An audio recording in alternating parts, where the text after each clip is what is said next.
जी बस बना रही हूँ। हे भगवान, एक तो चूल्हे पर खाना बनाना सबसे बड़ा दुख है। अरे बहू, अगर ताजी रोटी बनने में वक्त लगेगा तो रात का बचा जो रूखा सूखा है वही दे दे। हम दोनों बाप बेटे को खेत पर जाना है। तभी रसोई के अंदर से फीकी पुरानी साड़ी में बहू थाली में कुछ अकड़ी हुई रोटी, प्याज, मिर्च और नमक रखकर बड़े दुख के साथ परोसती हुई कहती है, ये लीजिए बाबूजी, जो था आगे रख दिया है। अरे इसमें इतना दुखी क्यों हो रही हो सुरेखा? हमको तो भगवान का शुक्रगुजार होना चाहिए जो उसने हमें इतना भी दिया। वैसे भी गरीब की जिंदगी कष्टों से भरी ही होती है।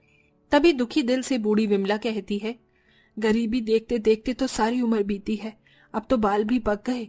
लगता है हमारे भाग्य में सुख की जिंदगी है ही नहीं। इसी गरीबी को देखते देखते एक दिन राम को प्यारे हो जाएंगे। हे अम्मा, तुमको हमारी सौगंध, फिर ऐसा मत बोलना। अब कुछ ही दिनों का दुख है। एक बार हमारी फसल तैयार हो जाए उसके बाद सब कुछ ठीक हो जाएगा। अच्छा हाँ, अब हम जाते हैं।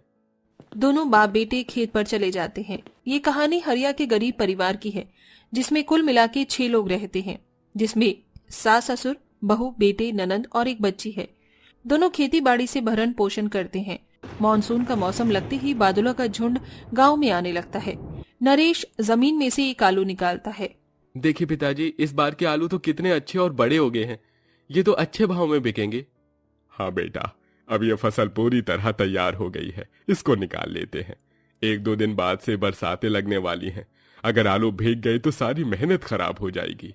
दोनों बाप बेटे कड़ी धूप में जमीन में से आलू निकालने लगते हैं। तभी जमींदार आ जाता है, जिसकी नजर सालों से उनकी उपजाऊ जमीन पर गड़ी हुई थी। क्या बात है, इस बार तो तुम दोनों बाप बेटे ने खूब आलू उगाए हैं। हाँ? ऐसा करो, ये आलू मुझको बेच दो, दाम मैं तुमको दे दूंगा। नहीं नहीं जमींदार साहब, इस बार हम अपने आलू बड़े बाजार में ले जाकर बेचेंगे। हमारी बहुत सारी आशाएं लगी हैं। इस पर गरीबी में सारी जिंदगी तो खाते कमाते कट गई।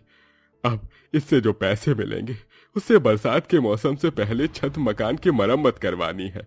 फिर घर में ब्याहने को जवान बेटी भी बैठी है, उसकी शादी भी करवानी है।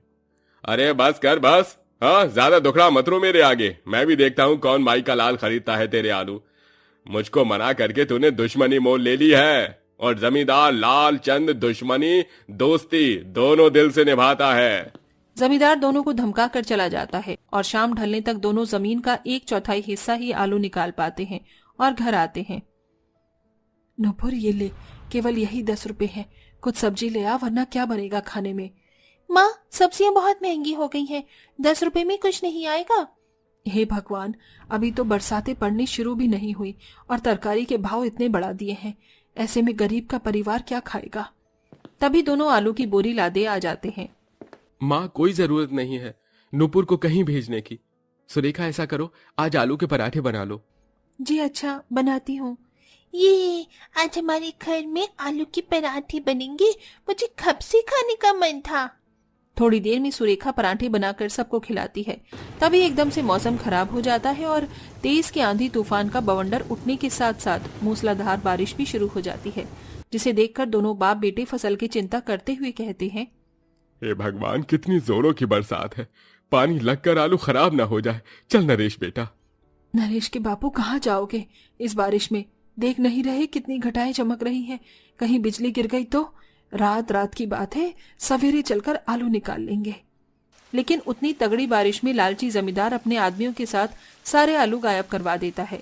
अगली सुबह जब हरिया गरीब परिवार के साथ खेत पर आता है तो रोने पीटने लगता है। हे भगवान, अरे ये किसने किया? मैं तो लुट गया, बर्बाद हो गया। ये सारा खेल उस जमींदार ने हमारे साथ खेला है पिताजी। उस जमींदार ने हम गरीबों के साथ खेला है। भगवान करे कोई उसके साथ भी ऐसा खेल खेले और वो भी हमारी तरह गरीबों की जिंदगी जिए। ये दुनियादारी की कड़वी सच्चाई है, जहाँ कोई भी अमीर या दौलत वाला अपने से किसी गरीब को आगे बढ़ने नहीं देता है। तभी तो जमींदार ने भी ऐसा ही किया था। 1-2 दिन तक तो सब बची दाना पानी से खाते हैं, मगर अब घर में खाने के लाले पड़ जाते हैं। उसमें बरसात आफत लगाए हुए थी, जिससे छत दिन रात टपकती रहती है। माँ, मुझको बहुत तेज भूख लगी है, कुछ बना दो। क्या बनाऊं बिटिया, घर में अन्न का एक दाना नहीं है, ऐसे ही सो जा। हे भगवान, इस बारिश और गरीबी में ऐसी परिस्थिति हो गई है मेरे परिवार की कि खाने की भी नहीं है। सुरेखा, तुम चिंता मत करो, मैं आता हूँ राशन पानी लेके। नरेश सीधा बनिए के पास आता है और असहाय की तरह हाथ जोड़कर कहता है, जय राम जी की लाला जी। अरे जय राम जी की नरेश, आ गया? हाँ, गरीब की औलाद उधारी मांगने। लाला जी थोड़ा राशन पानी दे दो, मेरा परिवार भूखा है 2 दिन से, घर में चूल्हा भी नहीं जला।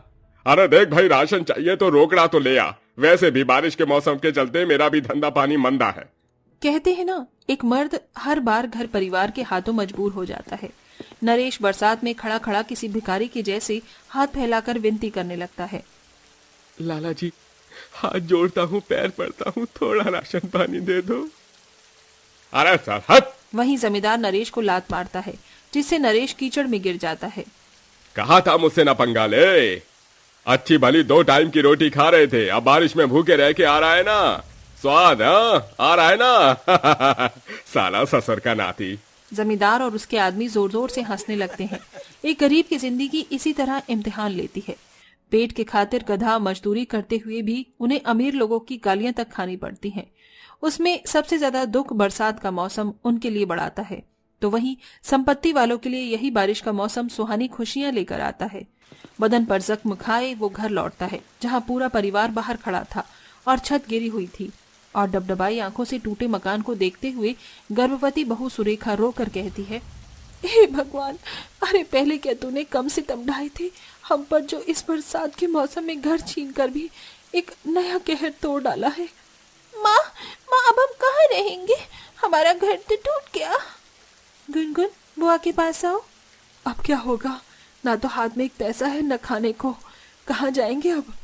तभी एक ऐलान जारी होता है, सब कोई ध्यान से सुन लीजिए, मौसम विभाग ने जारी किया है कि अगले 2 दिनों तक मूसलाधार बारिश होने की संभावना है, तो अपने अपने जान की सुरक्षा करें। पानी तेजी से कच्ची कॉलोनी की तरफ बढ़ रहा है। ये सुनकर सबका दिल बैठ जाता है। हे भगवान, अब ये क्या नया संकट है? प्रलय लाकर मानोगे क्या प्रभु? तभी बहुत तेजी के साथ पानी का एक तेज भवंडर आता है और आसमान से बहुत ही तेज रफ्तार के साथ बारिश शुरू होती है। माँ, बाबूजी, सब कोई निकलिए यहाँ से, ये पूरी जगह डूब जाएगी। मगर हम अपनी जगह जमीन छोड़कर कैसे जा सकते हैं नरेश? एक एक ईंट मेहनत से लगवाई थी मैंने। पिताजी, जान बचेगी तो लाख हो पाएंगे, अब चलिए सब। अमीर लोग अपने पक्के मकानों के ऊंचे मंजिल पर चढ़ जाते हैं और वहीं गरीब का परिवार अपनी जिंदगी बचाने के लिए बाढ़ से जूझ रहा था। जोर जोर की बिजली कड़कने के साथ पेड़ पौधे टूटकर गिर रहे थे। तभी पेड़ का एक हिस्सा टूटकर हरिया के पैर पर गिर जाता है। मैं फंस गया हूँ। पिताजी कोशिश कीजिए, लहर आ रही है। अरे नरेश, सबको लेकर जा बेटा, यही मेरा अंत है। तभी हरिया बाढ़ की लहर में समा जाता है। पूरा परिवार शोक में डूब जाता है। नरेश के बापू, कहाँ चले गए तुम? मुझको संगी ले जाते। माँ आगे बढ़ो, पानी बढ़ रहा है, मैं और किसी को नहीं खोना चाहता। बारिश के कहर में चारों तरफ त्राही त्राही मची हुई थी। किसी तरह नरेश सबको सूखी जगह में ले जाता है, मगर जैसे सबका बल टूट चुका था, उनकी आंखों से आंसू बहे जा रहे थे। माँ, पिताजी, दादाजी कहाँ है? मुझको दादाजी के पास जाना है। तेरे दादाजी हमको छोड़कर चले गए मेरी लाडो। तभी कुछ राहत कर्मी कुछ रोटियां और एक कंबल लाकर देते हैं। अरे ये लीजिए, कुछ खा लीजिए और ये कंबल भी रखिए। रोटी को देखकर सबकी आंखें नम हो गईं। इस एक रोटी के लिए मेरा गरीब परिवार इस बरसात के मौसम में कितना तरसा है, तब जाके मिली है। भगवान, किसी को गरीब मत बनाना। सब रोते हुए रोटी खाते हैं। लगभग 3 दिन बाद मौसम साफ हो जाता है, जो कि गरीब की जिंदगी में एक नया संघर्ष लेके आई थी, क्योंकि हर बार मौसम की मार सहकर भी गरीब जिंदगी जीना नहीं छोड़ता।